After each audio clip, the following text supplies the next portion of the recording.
A poor little black girl from a rental apartment, claiming her daddy's a 4-star general. That's the biggest joke I've heard all year.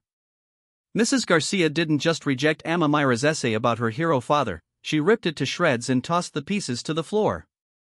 At this elite high school, Amamira's skin and silence made her an easy target. Labeled a liar, a nobody, and pushed to believe she deserved nothing more than shame and poverty. But what if everything they said about her was wrong? What if the girl they laughed at was about to make every single one of them regret it?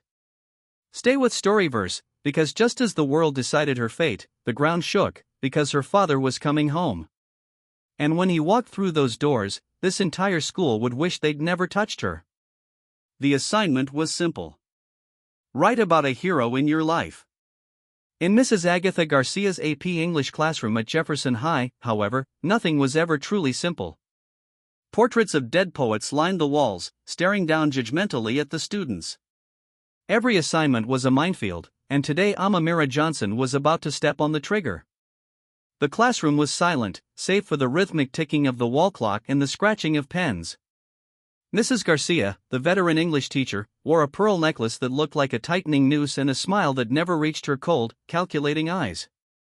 She sat behind her mahogany desk like a judge on a high bench, her eyes scanning the room for weakness. She despised weakness. More specifically, she despised anything that disrupted the traditional excellence of Jefferson High. "Preston," Mrs. Garcia said, her voice dripping with sugary approval. "Why don't you share your essay first? I'm sure the class would benefit from hearing about your father's latest contributions to the Senate." Preston Thorne stood up. He unfolded himself with the casual grace of someone who owned the space he occupied. He read his essay with a practiced cadence. It was a well-written, superficial piece about his father, Senator Charles Thorne, passing a bill to fund new highways. It was filled with buzzwords like civic duty and infrastructure, but it lacked a soul. When he finished, Mrs. Garcia beamed. "Excellent, Preston. A prime example of leadership and heritage. A plus." Preston sat down, shooting a smug look across the aisle. The class shifted in their seats. They knew the pattern. The wealthy kids got the praise. The scholarship kids got the scrutiny. "Amamira Johnson," Mrs. Garcia said. The warmth vanished from her voice instantly, replaced by a clipped, icy tone. "You're next, Amira." Amamira, a black student, stood up. Her chair scraped against the linoleum, a harsh sound in the quiet room. She smoothed the paper in her hands. Her fingers trembled slightly, not from fear, but from the emotion of what she had written. She took a breath, channeling the discipline her father had taught her. "My hero is my father, General Dominic Johnson," Amamira began, her voice clear and steady. "He wears 4 stars on his shoulders, but he carries the weight of the world in his heart." A few students whispered. Preston let out a short, sharp scoff. Mrs. Garcia's eyebrows shot up, disappearing behind her perfectly styled bangs. Amamira continued, ignoring the reaction. "He has served the United States Army for 32 years. I learned that honor is a quiet thing. It is the silence of a house when a father is away, protecting the freedom of people who will never know his name." She read with a raw, undeniable power. For a moment, the room forgot about social hierarchies. The students were captivated by the image of this silent warrior. "Stop," Mrs. Garcia said. Amamira froze. "Ma'am?" Mrs. Garcia stood up and walked around her desk. The clicking of her heels on the hard floor sounded like gunshots approaching a target. She stopped inches from Amamira's desk. She looked Amamira up and down, her gaze lingering on the scuffed toes of Amamira's sneakers, then moving up to the frayed cuffs of her hoodie. "Amamira, this is a creative writing assignment, not a fantasy writing workshop," Mrs. Garcia said. Her voice was low, intimate, and cruel. "It's not fantasy, Mrs. Garcia. It's the truth," Amamira replied, her chin held high. "The truth?" Mrs. Garcia let out a dry, humorless laugh. She turned to the class, gesturing at Amamira like she was an exhibit in a museum of failures. "Class, let this be a lesson in realism. Generals in the United States Army are the elite. They are men of immense stature and connection. They live in historic mansions in Georgetown or on base in grand quarters. Their children attend private academies in Switzerland or D.C. She turned back to Amamira, her eyes narrowing into slits. They do not live in rental apartments on the south side of town, and they certainly do not send their daughters to school looking like this. The insult hung in the air, heavy and suffocating. She didn't use a slur, but the implication was clear. You are poor. You are black. You are nobody. My father is a minimalist. He doesn't care about material things, Amamira said, her voice tightening. He cares about duty. Enough of the lies, Mrs. Garcia snapped. The mask of politeness slipped completely. It is pathetic, Amamira. I understand that coming from a broken home is difficult. I understand that you want to invent a father figure to fill the void, but to stand here and lie to my face, to mock the service of real men by claiming their rank for your own ego, it is disgusting. I am not lying, Amamira said, her voice rising. He is a 4-star general. He is currently. Mrs. Garcia snatched the paper from Amamira's hands. The movement was so fast, so violent, that Amamira gasped. This, Mrs. Garcia said, holding the essay up like a piece of garbage, is an insult to this institution. Then she ripped it. Mrs. Garcia didn't stop at once. She put the halves together and tore them again and again. She maintained eye contact with Amamira the entire time, her expression devoid of mercy. The pieces fluttered down onto Amamira's desk like dead leaves. You will rewrite this assignment, Mrs. Garcia declared, dusting her hands off as if she had touched something filthy. And this time, write about something real. Write about your mother's struggles or the reality of your neighborhood. Stick to what you know. Do not appropriate the lives of your betters. Amamira stood there, paralyzed. Her heart hammered against her ribs like a trapped bird. The injustice burned in her throat, hot and acidic. She did not cry.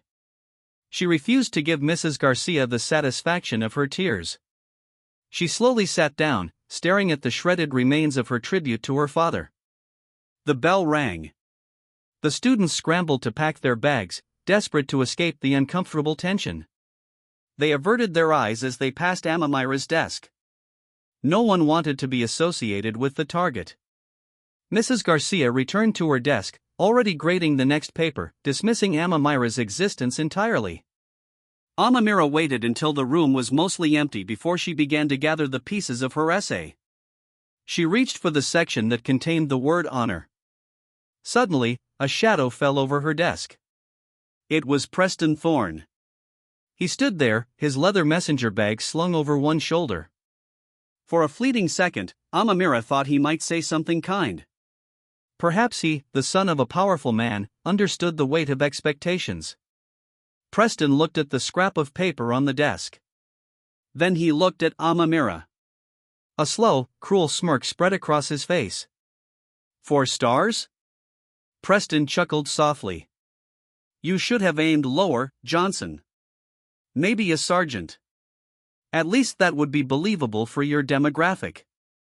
He raised his expensive loafer and deliberately stepped on the pile of torn paper, grinding his heel into the word honor, before turning and walking away, leaving a muddy print on the only thing Amamira had left of her father's dignity. Now think about this for a second. This girl just had her truth torn apart in front of everyone. She was humiliated, laughed at, and walked over. Most people would have broken. But Amamira Johnson was not most people. Keep watching Storyverse, because what comes next will show you exactly what she was made of. News in a high school travels faster than light, and malice travels even faster. By the time the lunch bell rang, the story of the torn essay had mutated into a grotesque legend. Preston Thorne didn't just let rumors spread, he curated them. He was the architect of the narrative. Sitting at the high table in the center of the cafeteria, a spot reserved for varsity captains and student council leaders, he held court. He didn't need to shout. He just leaned in, lowered his voice, and let the poison drip. It's actually sad, Preston said, his voice smooth and performative, loud enough for the neighboring tables to hear. My dad's office looked into it. There is no General Johnson. Her mom was a maid who got fired for stealing silverware from a diplomat's house. The girl is just confused. She thinks if she lies hard enough, she'll become one of us. The lie was elegant in its cruelty. It played perfectly into the existing prejudices of the wealthy student body. It turned Amamira from a victim into a fraud, and frauds deserve no sympathy. Across the cafeteria, Amamira sat alone at a small circular table near the trash cans. She had her back to the wall, a habit her father had taught her. Never let anyone approach your six, unobserved. She opened a Tupperware container of rice and beans. Her head bowed over a book on military strategy. She felt the eyes on her. She felt the weight of the whispers. It was a physical pressure, like the airdrop before a storm. Preston watched her from across the room. He hated her. He didn't hate her just because she was black or poor, though those were convenient excuses. He hated her because she was calm. Even after Garcia destroyed her assignment, even after the school laughed at her, she sat there eating her leftovers with the posture of a queen. Preston looked down at his own tray, gourmet food ordered in from a local bistro, and felt nothing but an annoying hollowness. That morning his father, Senator Thorne, had called him, not to ask about school, but to scream at him about a scratch on the Porsche. "You are careless, Preston. You are soft. Do you know what I have to do to keep this family afloat?" Preston felt small, and seeing Amamira Johnson look so big in her silence made him want to break something. He stood up. The cafeteria quieted down instantly. It was the Thorne effect. When the prince moved, the subjects paid attention. Preston picked up a carton of milk from a freshman's tray as he passed by. He walked slowly toward Amamira's table. His varsity jacket gleamed under the fluorescent lights. He was a shark gliding through reef water. Amamira didn't look up until his shadow fell across her book. She closed it slowly. She didn't flinch. She didn't scramble to pack up. She just looked up at him, her dark eyes unreadable.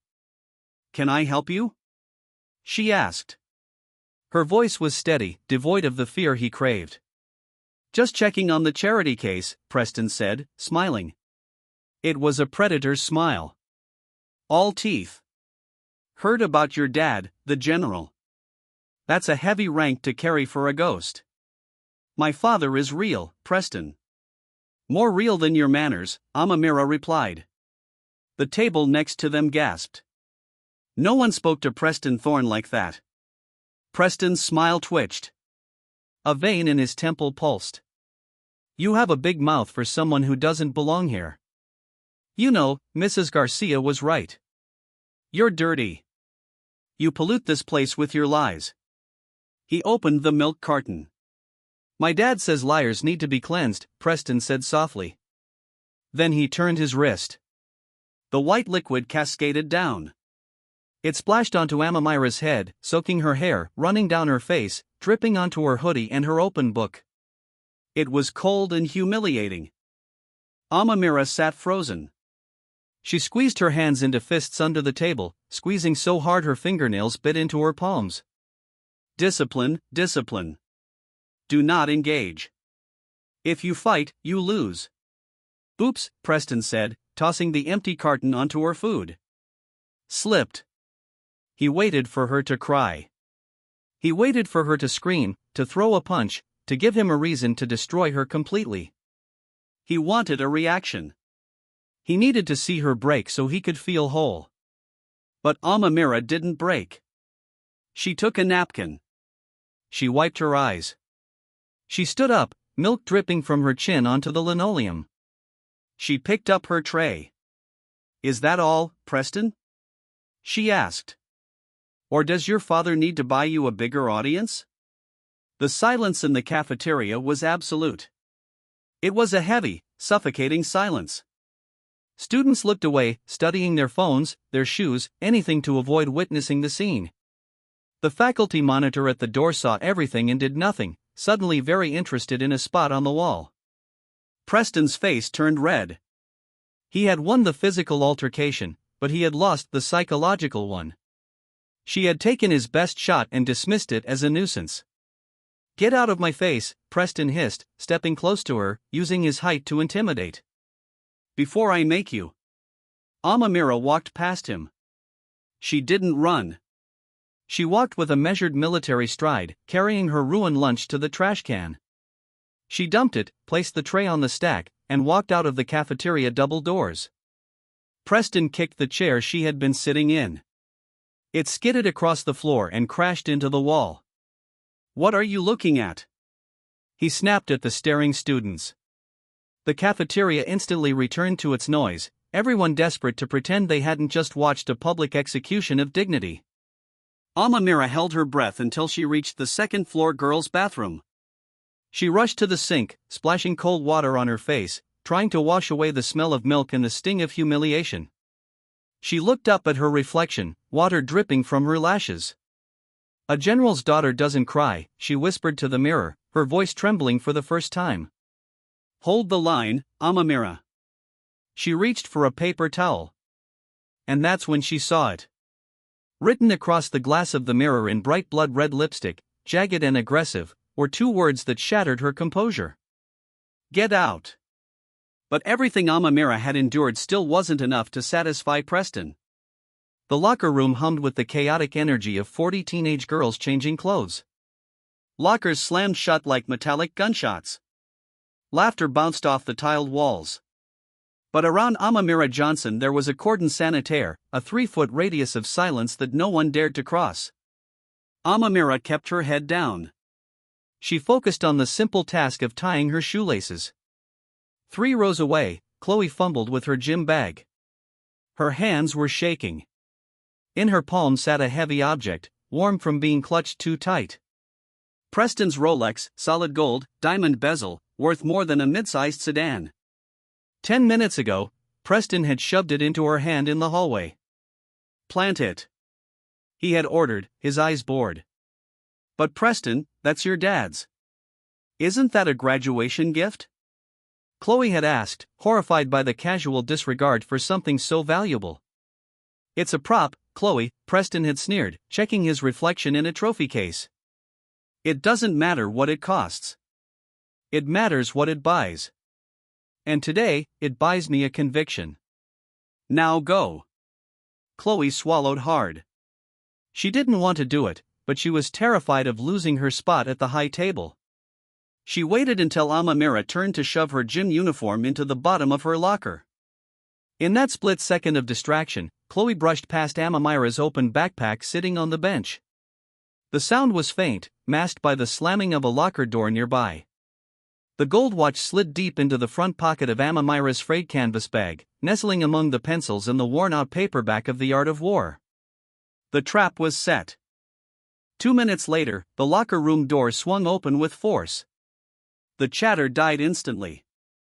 Mrs. Agatha Garcia stood in the doorway. She didn't look like a teacher. She looked like a raid commander. She scanned the room, her lips pursed in a line of distaste. Nobody leave, Garcia announced. Her voice echoed off the tiles. We have received a report of a theft. A very serious theft. The girls exchanged confused glances. Amamira stood up slowly, slinging her backpack over one shoulder. A cold knot formed in her stomach. She knew with a soldier's instinct that this was an ambush. Mrs. Garcia, a brave sophomore, spoke up. We're going to be late. Quiet, Garcia snapped. She walked into the room, her heels clicking ominously. She didn't search the rich girls near the mirrors. She didn't check the cheerleaders. She walked in a straight line, cutting through the crowd like an icebreaker, directly toward Amamira. Amamira Johnson, Garcia said, stopping 2 feet away. Empty your bag. Amamira stared at her. Why? Because Preston Thorne is missing his watch. And strangely enough, several students saw you near his locker before class. That's a lie, Amamira said, her voice calm but firm. I haven't been near his locker. I haven't been near him. I avoid him. Defensiveness is a symptom of guilt, Garcia replied, extending a manicured hand. Give me the bag, or I call the police right now. Amamira hesitated. She knew she was innocent. She had nothing to hide. If she refused, she looked guilty. If she complied, she maintained her honor. Slowly, she handed the bag over. Mrs. Garcia took it with a sneer. She didn't rummage. She didn't search. She went straight to the front pocket as if she had a map. She pulled out the Rolex. The heavy gold watch glittered under the harsh fluorescent lights.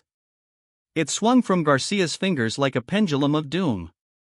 The locker room gasped, a collective intake of breath that sucked the air out of the room. "I didn't put that there," Amamira said immediately.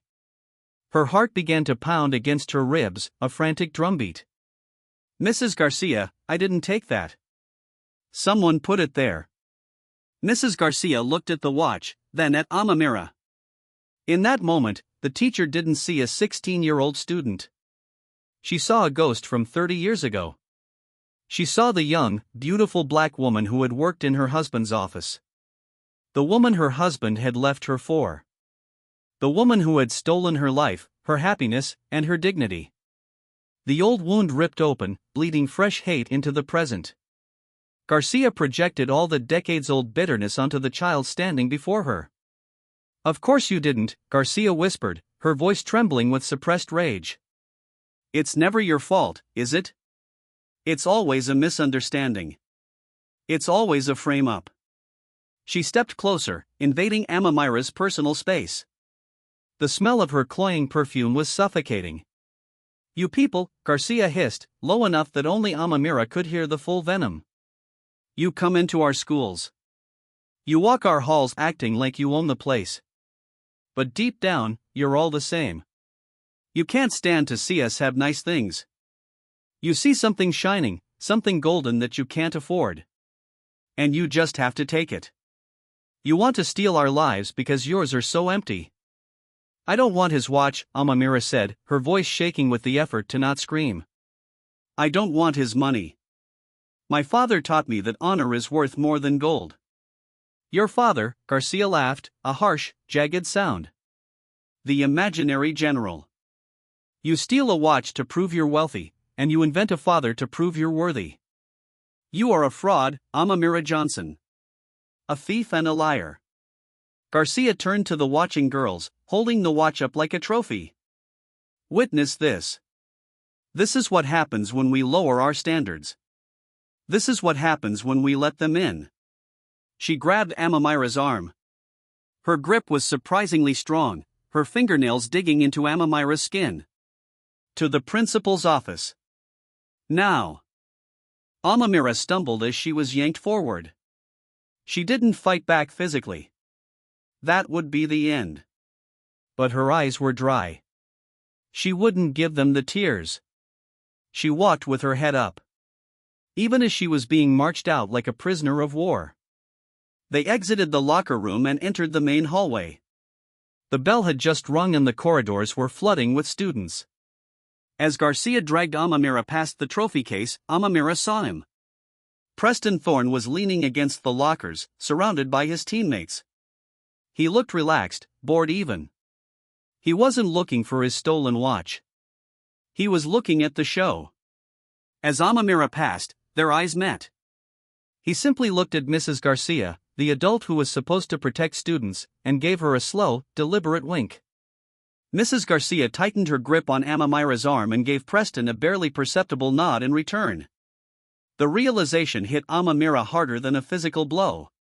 This wasn't just a bully acting out. This was a synchronized operation. The wealthy son of a senator and the bitter, prejudiced teacher were not just on the same side. They were partners. A devil's alliance had been signed in the ink of privilege and the blood of her dignity. And as the door to Principal Hayes's office loomed ahead like the mouth of a monster, Amamira realized she was walking into a trial where the verdict had already been written. The gold Rolex sat on the center of Principal Hayes's desk, gleaming under the halogen lights like a damning piece of evidence. To Hayes, it wasn't just a watch. It was a potential scandal involving his biggest donor. "The evidence is incontrovertible," Hayes sighed, rubbing his temples. He didn't look at her. He looked at the paperwork he was already filling out. Possession of stolen property. Grand larceny. Technically, given the value, we should be calling the police. Call them, Amamira said, her voice tight. Call the police. They will fingerprint the watch. They will see I never touched it. They will check the locker room for prints. Hayes paused. That was logical. Too logical. Logic was dangerous because it led to the truth. And the truth would inconvenience Senator Thorne. We prefer to handle these matters internally, Hayes said smoothly. To protect your reputation. We need to call your parents. Call my father, Amamira said immediately. General Dominic Johnson. She recited the number. It was a satellite line direct to his command post. Hayes dialed, putting the phone on speaker. Ring. The sound echoed in the silent office. 1 ring. 2. 5. 10. Amamira stared at the phone, willing him to pick up. Please, Dad. Please be there. Don't be in a briefing. Don't be in a blackout zone. You have reached a secure line. The subscriber is currently unavailable. Please disconnect. The automated voice was a death sentence. Hayes clicked the receiver down with a look of feigned pity that masked his relief. Unavailable again. You know, Amamira, I checked our records. We have no employment verification for a General Johnson, just a P.O. box. He is on a classified mission, Amamira said, her voice cracking slightly. He cannot always answer. Or, Mrs. Garcia spoke up from the corner, her voice like grinding glass, he doesn't answer because he knows what you are. Garcia stood up and walked toward the desk. She didn't look at the watch. She looked at Amamira. She was deploying her favorite weapon. Psychoanalysis, weaponized by prejudice. This behavior is textbook, Principal Hayes, Garcia said, gesturing vaguely at Amamira. The theft, the pathological lying about the father's rank, the aggression. It all points to the same root cause. And what is that, Mrs. Garcia? Hayes asked, playing along with the script. A lack of moral foundation in the home, Garcia said, her eyes boring into Amamira. Specifically, the absence of a maternal figure. We see it all the time with these demographics. The mother is likely absent, negligent, or perhaps she simply gave up. Without a mother to teach a young girl grace, humility, and her proper place in society, the child becomes feral. She reaches for shiny things to fill the void where a mother's love should be. Amamira went rigid. The air left her lungs. They didn't know. They couldn't know. They didn't know about the sterile smell of the oncology ward at Walter Reed Hospital. They didn't know about the nights Amamira spent holding a plastic bucket while her mother's beautiful, strong body was ravaged by chemotherapy. They didn't know about the last night 6 years ago when her mother, breathless and frail, had squeezed Amamira's hand and whispered, "Be brave, my little soldier. Be good." Her mother wasn't negligent. Her mother was a saint who had fought death for 3 years just to see Amamira finish elementary school. You think you stole that watch because you wanted money? Garcia leaned down, whispering near Amamira's ear. No, you stole it because your mother never taught you that you aren't a princess. She probably wasn't much of a woman herself, if she couldn't even keep a husband or raise a daughter who knows right from wrong. Something inside Amamira snapped. It wasn't a choice. It was a reflex. The carefully built dam of military discipline, constructed brick by her father, shattered under the weight of grief and rage. Amamira shot up from her chair. The chair toppled backward with a loud crash. Shut up, Amamira screamed. The sound was raw, primal, tearing from her throat. Don't you dare speak of her. She was a saint. She died. Amamira slammed her hands onto Hayes's desk, leaning over him. Tears streamed down her face, hot and fast. She died of cancer. She didn't leave me. She was taken. Hayes recoiled, pressing himself back into his leather chair, terrified by the raw display of emotion. Violence! Garcia shrieked, jumping back as if Amamira had pulled a knife. Principal Hayes, you see? You see the aggression? She's unstable. She's attacking us. I am defending her, Amamira sobbed, her chest heaving. You don't get to talk about her. You don't get to dirty her name with your filthy mouth. That is enough, Hayes found his voice, trembling but authoritative. He grabbed his pen. Miss Johnson, your outburst confirms everything Mrs. Garcia has reported. Violent conduct, threatening staff, destruction of school property. He scribbled his signature on the pink form that had been waiting on his desk the entire time. You are hereby suspended, effective immediately. Pending a board review for permanent expulsion, Hayes declared, thrusting the paper at her. Hand over your student ID. Now. Amamira stood there panting, the adrenaline fading into a cold, hollow shock. She looked at the two adults in the room, the coward hiding behind his desk and the predator hiding behind her pearls. Slowly, Amamira reached into her pocket. She pulled out her plastic ID card, the one with the photo of her smiling, taken on the first day of school when she still believed Jefferson High was a place of learning. She dropped it on the desk. It landed next to the Rolex. You can keep the card, Amamira whispered, her voice dead. But you will never destroy who I am. My father is coming, and God help you when he does. Get out, Hayes said, refusing to meet her eyes. Before I call security. Amamira turned and walked out. She didn't look back. She walked through the outer office, past the secretary who stared at her with pity, and pushed open the heavy double doors of the school entrance. The midday sun hit her like a hammer, blinding and hot. Amamira was alone. No school, no phone connection to her dad, and no safe harbor. She began the long walk home, her sneakers scuffing against the hot asphalt.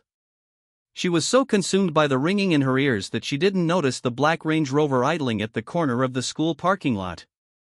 As she turned onto the deserted shortcut behind the stadium, the car's engine revved, pulling out slowly to follow her. The hunter had driven the prey out of the sanctuary. Now the real sport was about to begin. A black Range Rover swerved around the corner, cutting off her path. It skidded to a halt, kicking up a cloud of dust. Two more cars blocked the rear. Amamira stopped. She took a deep breath. Situational awareness. No exit. 3 hostiles. Stand your ground. The doors opened. Preston Thorne stepped out. He wasn't smiling anymore. His face was twisted into a mask of ugly, raw entitlement. Flanking him were 2 of his offensive linemen, hulking boys who followed orders without thinking. Going somewhere, thief? Preston asked, walking toward her. He didn't rush. He stalked. I'm going home, Preston, Amamira said, her voice steady despite the trembling in her hands. I'm suspended. You won. Isn't that enough? Preston laughed, but it was a dry, hollow sound. He stopped 3 feet from her. Getting you kicked out is just paperwork. That's not winning. Winning is when you learn your place. He pointed to the dirt at his feet. Kneel. Amamira stared at him. What? Kneel, Preston repeated, his voice dropping an octave. Apologize for talking back to me in the cafeteria. Apologize for lying about my watch. Apologize for existing in my school. And maybe, just maybe, I won't tell the boys here to check your bag for more stolen items. The threat was implicit, but clear. Amamira looked at the boys. Then she looked at Preston. She saw him for what he truly was. Not a prince, but a scared little boy, terrified of being ordinary. You are pathetic, Amamira said. The words were soft, but they cut through the humid air like a knife. Preston blinked. Excuse me? You heard me, Amamira said, stepping closer to him, invading his space. You have everything. Money, cars, the school, the teachers. And yet you're so empty that you have to destroy a girl with nothing just to feel big. You aren't a leader, Preston. You're a bully. And without your daddy's money to protect you, you are nothing. The truth hit Preston harder than a fist. His face turned a blotchy red. The vein in his temple throbbed. He had expected begging. He had expected tears. He had not expected a mirror to be held up to his soul. "Shut up," Preston hissed. "Does it hurt?" Amamira pressed on, her voice rising with the accumulated rage of the day. "Does it hurt to know that no matter how many watches you buy, you'll never have honor? That you'll never be half the man my father?" Smack! The sound was sickeningly loud. Flesh striking flesh.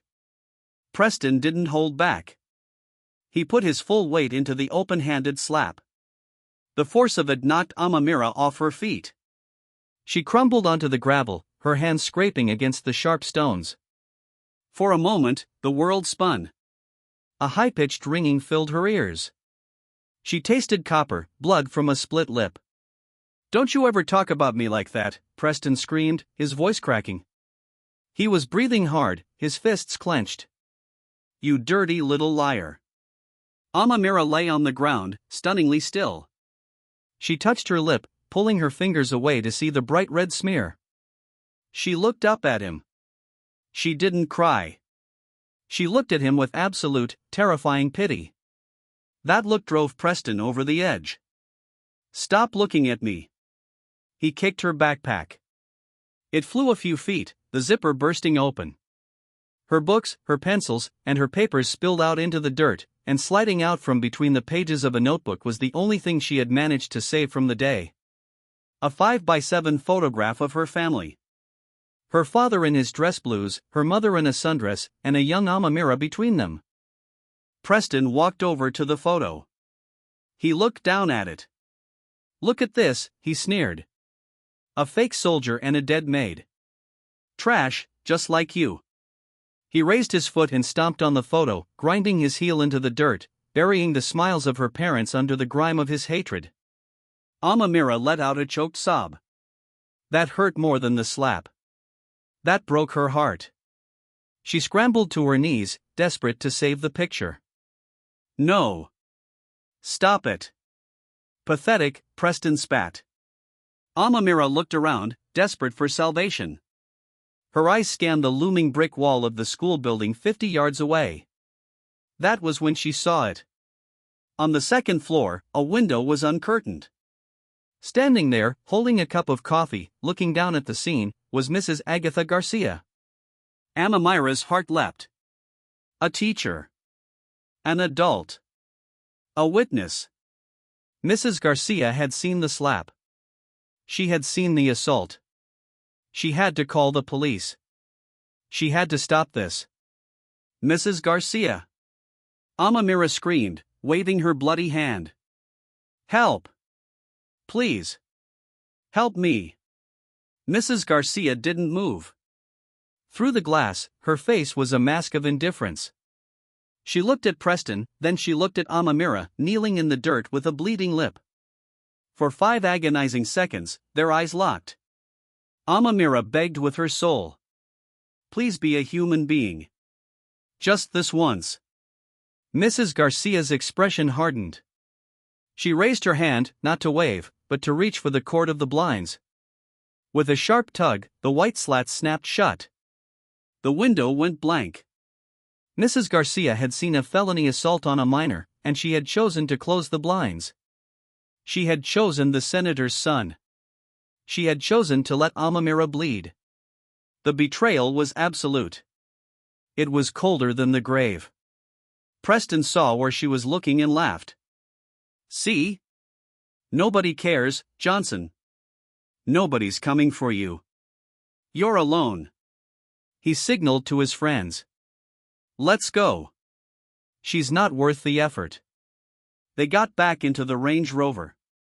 The engine roared to life. Preston revved it once, kicking dust into Amamira's face before speeding off, leaving her broken and discarded among the weeds. Amamira crawled over to the photo. She brushed the dirt off her father's face with trembling fingers. The first drops of rain began to fall. Heavy, cold drops that mixed with the blood on her chin. She curled into a ball, clutching the photo to her chest. The darkness of the storm swallowed her whole. She closed her eyes, ready to give up. But then she felt it. It wasn't thunder. The ground beneath her cheek began to vibrate. It started as a low hum, then grew into a rhythmic mechanical tremor that shook the pebbles around her. It was the sound of heavy diesel engines, massive ones, lots of them. From the service road leading to the back of the school, the deep guttural roar of military transport trucks cut through the sound of the rain. The cavalry wasn't just coming. It was here. The main courtyard of Jefferson High on a crisp Monday morning. The entire student body and faculty were assembled for the weekly flag-raising ceremony. The American flag snapped in the wind against a blue sky, a symbol of justice flying over an institution that had forgotten the meaning of the word. The Pledge of Allegiance had just finished. The final words, "with liberty and justice for all," hung in the air. A bitter irony that went unnoticed by the faculty standing on the steps. Principal Hayes was at the microphone, droning on about school spirit and the upcoming football game. Preston Thorne stood with his varsity teammates in the front row, tossing a football casually from hand to hand. He looked relaxed. He felt untouchable. He had destroyed the liar, and the world had moved on. Mrs. Garcia stood near the faculty entrance, sipping her morning coffee from a ceramic mug, looking satisfied with the restored order of her universe. Then the ground began to shake. The low, guttural growl of heavy diesel engines drowned out Principal Hayes's microphone. Heads turned toward the main gate. The chatter stopped. 3 armored Humvees painted in tactical matte tan smashed through the open gates, taking up the entire width of the driveway. Flanking them were 2 black government-issue SUVs with tinted windows and flashing blue strobe lights in the grills. The convoy screeched to a halt in a precise tactical formation right in front of the assembly. The doors of the Humvees flew open in unison. 6 military police officers, MPs, stepped out. They were giants wearing berets, tactical vests, and carrying sidearms. They didn't speak. They moved with terrifying efficiency, forming a perimeter around the SUVs. Principal Hayes dropped his notes. The students were frozen, mouths agape. This was the kind of thing they saw in movies, not in their suburban parking lot. The rear door of the lead SUV opened. A soldier in dress uniform stepped out and stood at attention, holding the door. And then General Amamira Johnson emerged. He was 6'4" of solid steel. He wore the Army dress blues, the most formal and intimidating uniform in the military arsenal. Gold stripes ran down his trouser legs. His chest was a wall of colorful ribbons and medals, each one a testament to campaigns fought and survived. But it was the shoulders that caught the light. On each epaulette, 4 silver stars gleamed in the morning sun. 4 stars. A collective gasp ripped through the crowd. Even the students who didn't know military ranks knew that 4 stars meant power. It meant the man standing there answered only to the president and God. General Johnson turned back to the car and extended a hand. A hand that had signed airstrike orders, now gentle and inviting. Amamira Johnson stepped out. She wasn't wearing her hoodie. She was wearing a simple, clean dress. But on her cheek, stark against her skin, was a purple and blue bruise and a white butterfly bandage. She took her father's hand. The silence in the courtyard was absolute. It was a vacuum. Preston's mouth hung open. His eyes were wide, fixed on the man he had called a ghost. Mrs. Garcia's ceramic mug slipped from her numb fingers and shattered on the concrete steps. Hot coffee splashed onto her sensible shoes, but she didn't flinch. She was staring at the imaginary general, and he was the most real, terrifying thing she had ever seen. General Johnson stood there for a moment, letting the image sink in. He adjusted his cover hat slightly. Then he turned to Amamira. He reached out and touched the bandage on her cheek with his thumb. His expression was one of profound, heartbreaking sorrow. For a second, he wasn't a general. He was just a dad who hadn't been there to protect his baby. "I'm sorry, soldier," he whispered, his voice thick with emotion. "I held the line, Dad," Amamira whispered back, her voice trembling. "I didn't break." "I know you didn't," he said. Then the sorrow vanished. In its place, a cold, hard rage descended over his features like a visor slamming shut. The father stepped back. The general stepped forward. He turned to the crowd. His eyes swept over the students and faculty like a radar, seeking a target. He didn't need a microphone. When he spoke, his voice was a command voice, deep, resonant, projected from the diaphragm, trained to be heard over the roar of helicopters. "My name is General Dominic Johnson," he announced. "Commander of Joint Special Operations. And this is my daughter, Amamira." He paused, letting the weight of the introduction crush the lies that had been told about her. "Yesterday, my daughter was called a liar in this school. She was humiliated. She was stripped of her dignity." And then his eyes locked onto the varsity team. "And she was assaulted." The crowd parted without anyone saying a word. The students instinctively shuffled away from Preston Thorne, leaving him isolated on an island of asphalt. General Johnson began to walk straight toward Preston. Preston tried to stand tall, but his knees betrayed him. He grabbed the shoulder of the linebacker next to him for support, but the friend stepped away, terrified of being in the blast zone. Preston stood alone, shaking, a boy pretending to be a man, facing a man who had broken armies. General Johnson stopped 12 inches from Preston's face. He towered over the boy. The general didn't shout. He didn't scream. He stared down with eyes that had seen things Preston couldn't even imagine in his nightmares. "You like to hit girls, son?" Johnson asked. The voice was dangerously quiet. I, Preston stammered. His voice was a squeak. "She fell. I didn't. I saw the bruise," Johnson cut him off. "And my medics are documenting the injury right now for the criminal report." Preston's eyes darted around, looking for his dad, looking for a lawyer, looking for an exit. "My dad is Senator Thorne.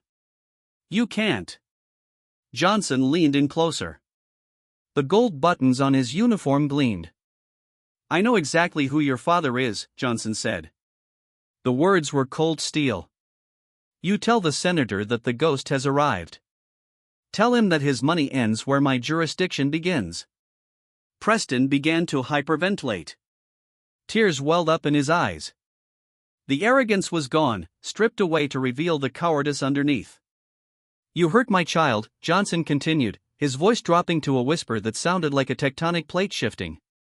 "You tried to break her spirit because you were too weak to handle her strength. Now you are going to learn a lesson about consequences.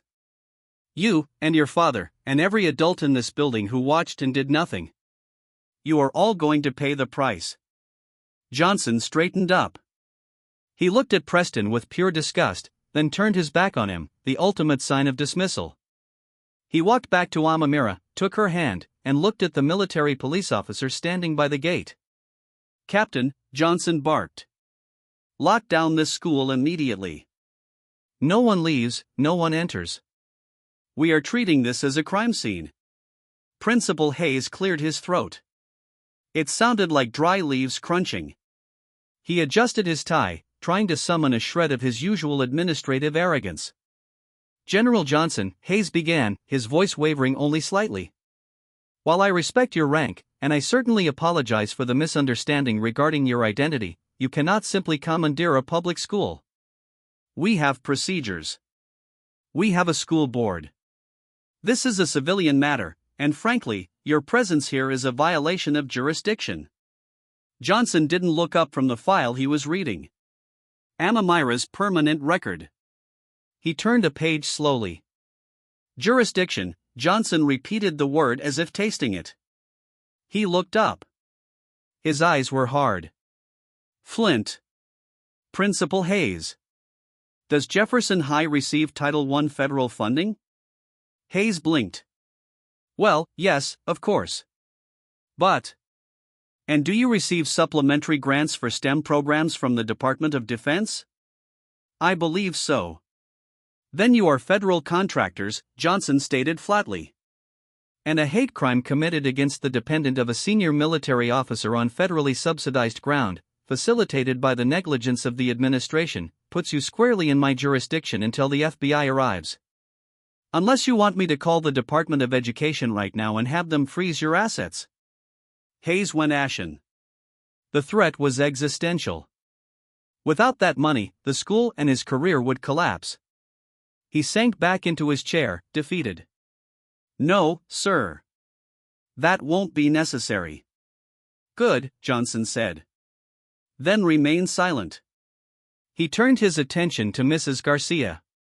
She sat rigid, her eyes fixed on a point on the wall, refusing to look at Amamira. Mrs. Garcia, Johnson said. His voice changed. It wasn't the voice he used for Hayes. It was quieter, sharper. You destroyed my daughter's property yesterday. An essay. It was a lie, Garcia said, her voice brittle. She wrote a fantasy. I graded it based on reality. I didn't know. You didn't know I was a general? Johnson finished for her. So, in your mind, if her father was a janitor or a mechanic or unemployed, her words would have had no value. Is that your pedagogical philosophy? Garcia pressed her lips together. I have standards. She claimed a life that didn't belong to her. Did you read it? Johnson asked. I skimmed it before I disposed of it. You tore it apart, Johnson corrected. He tapped a laptop sitting on the desk, Amamira's school-issued Chromebook, which the MPs had retrieved. But digital footprints are harder to destroy. I have the backup copy here. He spun the laptop around to face her. The screen glowed with Amamira's words. Read it, Johnson ordered. Garcia recoiled. I don't think that's necessary. Read it. The command cracked like a whip. Garcia's hands shook as she reached for her reading glasses. She put them on, looking at the screen. She hesitated, then began to read aloud. Her voice was weak, lacking its usual classroom authority. My hero is my father. He taught me that honor is a quiet thing. It is the silence of a house when a father is away, protecting the freedom of people who will never know his name. Garcia paused. She swallowed hard. This wasn't the bragging of a girl trying to sound rich. People think the stars on his shoulder mean power, Garcia continued reading, her voice wavering. But I know they mean burden. I see him sit in the dark when he comes home, thinking about the soldiers who didn't come back. I see him iron his own uniform because he says, discipline is a form of gratitude. He is my hero, not because he commands armies, but because he serves them. And even though my mother is gone, and the house feels empty, he fills it with the promise that doing the right thing matters, even when it hurts. The room fell silent. Garcia stopped. She took off her glasses. A flush of shame crept up her neck. She had expected a story about private jets and servants. Instead, she had torn up a eulogy to sacrifice and grief. She had looked at a grieving girl trying to honor her father and seen only a liar because of the color of her skin. She wasn't writing about money, Mrs. Garcia, Johnson said softly. She was writing about loneliness, and you mocked her for it. Garcia looked down at her hands. For a moment, she looked human. It was well written. I admit I may have been hasty in my judgment of the content. Hasty, Johnson scoffed. He stood up and walked around the desk, leaning against the edge, crossing his arms. Let's talk about haste. Let's talk about yesterday afternoon behind the bleachers. Garcia's head snapped up. The shame vanished, replaced instantly by the cold instinct of self-preservation. I don't know what you're talking about, she said quickly. My daughter was assaulted, Johnson said, gesturing to Amamira in the corner. Preston Thorne struck her. He knocked her to the ground. He destroyed the only photo she had of her mother. That is terrible, Garcia said, smoothing her skirt. Truly. But I had left for the day. I was in my car. Amamira says she saw you, Johnson said. She says she saw you in the second-floor window. She says she screamed for help. She says you looked her in the eye and closed the blinds. She is mistaken, Garcia said, her voice gaining strength. Trauma affects memory. She was likely disoriented. I was nowhere near that window. I would never ignore a student in distress. Never. She looked straight at Johnson, the lie practiced smoothly on her tongue. She was confident. It was her word against a traumatized teenagers in a court of law. Without proof, she would win. She always won. I am a teacher of 23 years, General, Garcia added, lifting her chin. My reputation is spotless. I am telling you, I did not see anything. Johnson stared at her. He studied her face like a map of enemy terrain. You seem very sure, Johnson said. I am certain. Johnson nodded slowly. He turned back to the desk and picked up a large manila envelope. You know, Mrs. Garcia, one of the benefits of my command is the protection of my family. Because of my rank and the threats against me, my daughter is classified as a high-value dependent. When her phone went offline yesterday, when you suspended her, my security team initiated a protocol. He opened the envelope. We couldn't reach her, so we pulled assets to locate her. Specifically, we accessed the feed from a geosynchronous surveillance satellite that monitors this sector for diplomatic security. Garcia stopped breathing. Johnson pulled out a large, glossy photograph. The resolution was terrifyingly high. It showed the school from a high angle, but clear enough to distinguish shapes, cars, and people. This image was timestamped at 3:42 p.m. yesterday, Johnson said, sliding the photo across the desk toward her. He pointed a gloved finger at the bottom of the photo, where a girl lay curled on the ground behind the bleachers. Then he slid his finger up to the school building, to the second floor, to the third window from the left. There, clear as day, was a figure. A woman in a tweed suit, standing at the window, holding a coffee mug, looking down. That is a distinctive brooch you're wearing today, Mrs. Garcia, Johnson noted, pointing to the photo. The same one visible in this image. Garcia looked at the photo. The grain was visible, but the truth was undeniable. It was her, caught in clear resolution from outer space. Satellite imagery doesn't lie, Mrs. Garcia, Johnson whispered, leaning close to her face. You watched a boy beat my daughter, and you closed the blinds. Mrs. Garcia didn't speak. She couldn't. The blood drained from her face so completely that she looked like a corpse. Her mouth opened and closed, but no sound came out. The lie had been strangled in her throat. General Johnson straightened up and looked at the MPs at the door.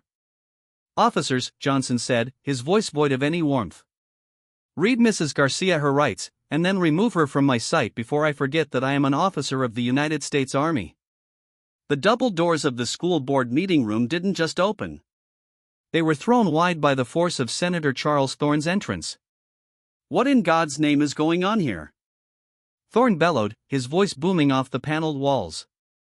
He didn't look at Principal Hayes. He marched straight toward the man in the army dress blues sitting at the head of the table. I received a call that my son is being held in a classroom like a common criminal, Thorne spat, slamming his briefcase onto the table.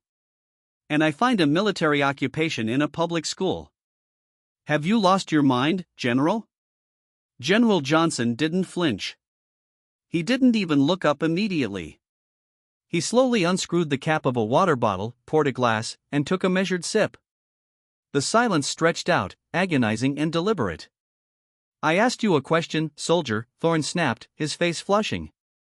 Do you know who I am? I sit on the Senate Armed Services Committee. I vote on your budget. I decide whether your boys get new toys or rust in the desert. You work for me. Johnson set the glass down. Clink. He looked up. His gaze was heavy, like the barrel of a tank turning to acquire a target. This is a civilian institution, Thorne pressed, sensing an opening in the silence. You have no jurisdiction here. This isn't Baghdad. This is Virginia. If you do not release my son and vacate these premises in 5 minutes, I will have your stars stripped and you will be court-martialed for abuse of power before the sun sets. It was a terrifying threat. For any other officer, it would have been a career ender. Johnson finally spoke. His voice was terrifyingly calm. Senator Thorne, Johnson said. You seem to be under the impression that I am here on a recruitment drive. I am not. Then get out, Thorne hissed. I am here because yesterday your son committed a felony assault against a dependent of the United States military, Johnson said. And because this administration, he gestured to the trembling Hayes, conspired to cover it up. A felony? Thorne laughed. A harsh, dismissive bark. Please. It was a playground tiff. Kids push each other. It's high school.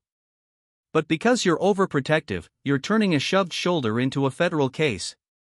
He struck her face. He drew blood, Johnson said. She probably tripped. Thorne waved his hand dismissively. My son is a gentleman. He's a quarterback. He has a future at Yale.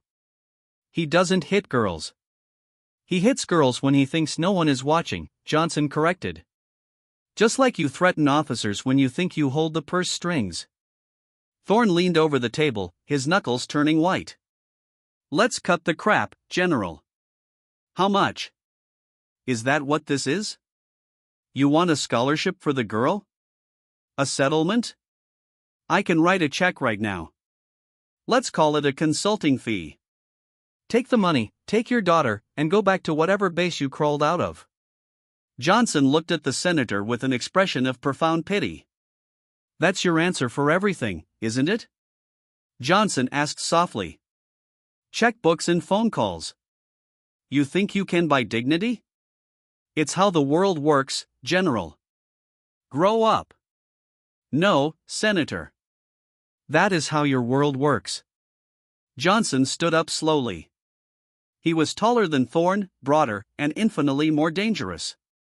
You're a weak man, Senator. You have raised a son who is weak. You protect him from consequences, so he never learns strength.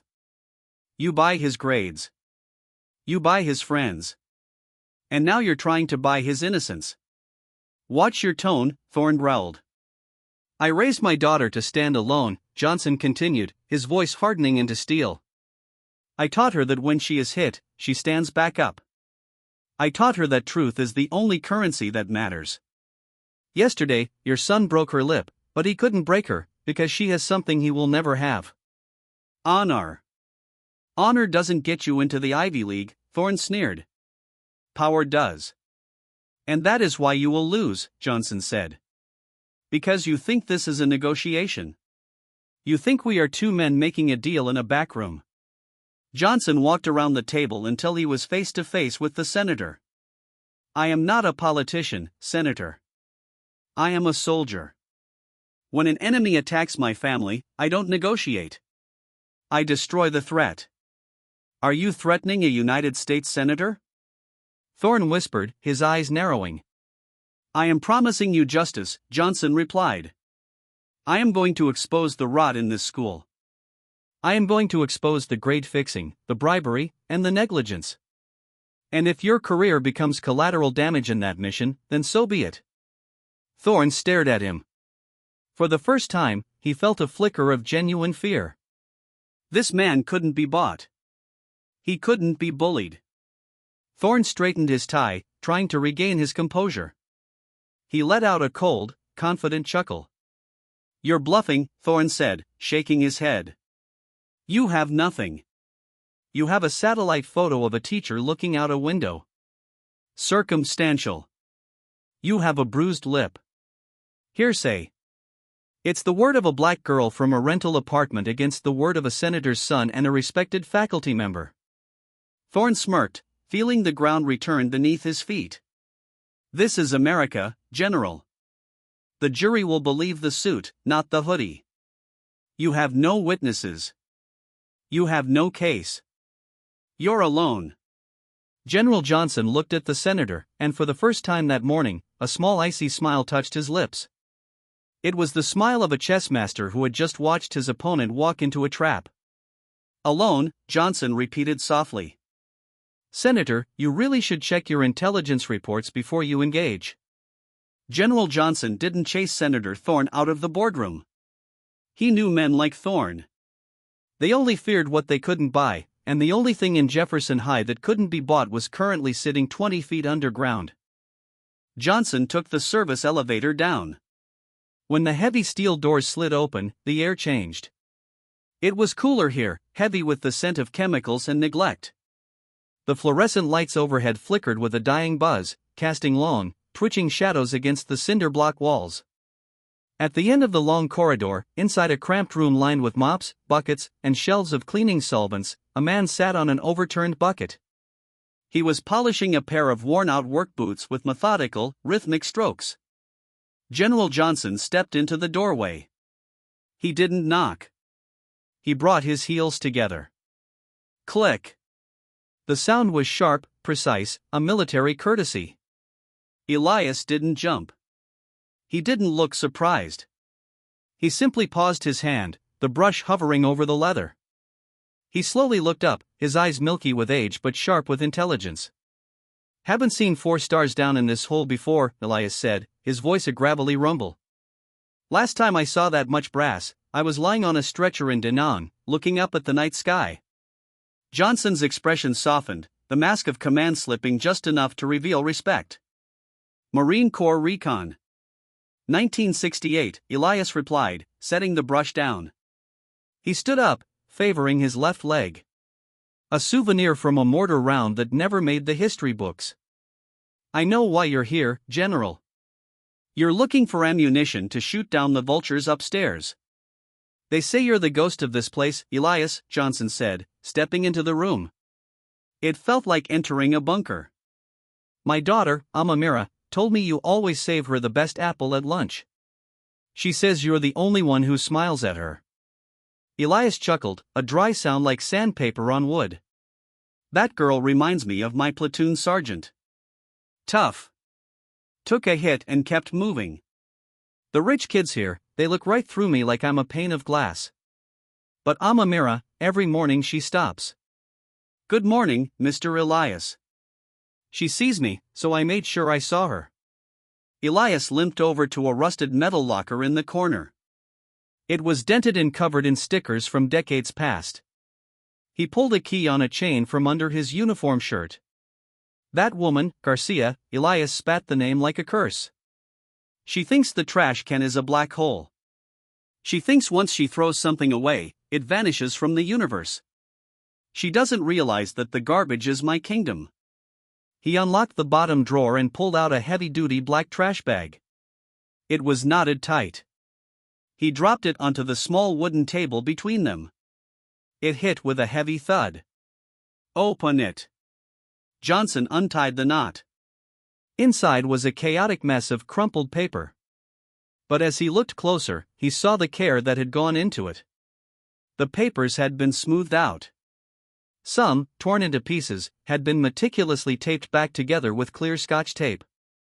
They were tests, essays, quizzes. Johnson picked up the top sheet. It was Amamira's history exam from 2 weeks ago. The answers were detailed, the handwriting precise. It was brilliant work. But at the top, in aggressive red ink, Mrs. Garcia had slashed a grade. C-. Lacks critical thinking. Underneath it was another paper. This one belonged to Preston Thorne.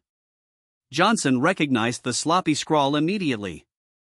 It was barely legible, filled with half-formed thoughts. The grade. A plus. Exceptional insight. "She fixes the books," Johnson whispered, his grip tightening on the paper until his knuckles turned white.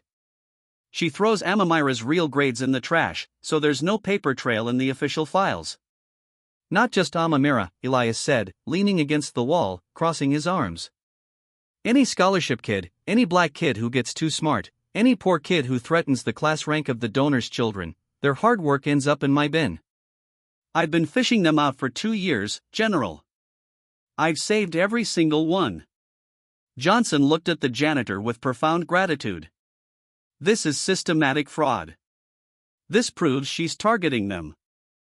"Paper is just paper, General," Elias cut in, his voice dropping lower. "Thorne has lawyers who cost more than this building. They'll say I forged them. They'll say it's a mistake. You need something louder." Elias reached into the breast pocket of his gray jumpsuit. He pulled out a small rectangular object. An old digital voice recorder, the kind used for dictation in the 90s, battered and scratched. I was recon, sir. Old habits die hard, Elias said, a dark smile playing on his lips. The teacher's lounge has an air vent right above the coffee station where Garcia holds court. She and her little clique sit there during lunch, plotting like generals. They think the walls don't have ears. Elias placed the recorder on the table and pressed play. I don't care how well she writes, Agatha. Mrs. Garcia's voice crackled through the tiny speaker. The girl is a problem. If her GPA passes Preston's, the senator is going to pull the funding for the new library wing. We cannot have a scholarship student as valedictorian. It looks messy. Johnson held his breath. That was an admission of motive. But what came next froze the blood in his veins. A second voice spoke on the tape. You know the deal, Agatha, the man said. I don't pay you to grade papers. I pay you to curate the future. Break her spirit. Make her believe she's stupid. Make her believe she doesn't belong here. Destroy her transcript before she steals my son's spot at Yale. I pay you to teach, but I bonus you to remove obstacles. Johnson looked up at Elias. The two soldiers locked eyes in the dim light. They both knew that voice. It was the voice of the man currently shouting in the boardroom upstairs. Senator Charles Thorne. The satellite photo got her for negligence, Johnson whispered, pocketing the recorder. But this gets them all for conspiracy. The presidential suite of the local Marriott hotel transformed overnight into a high-tech forward operating base. Blackout Kerr.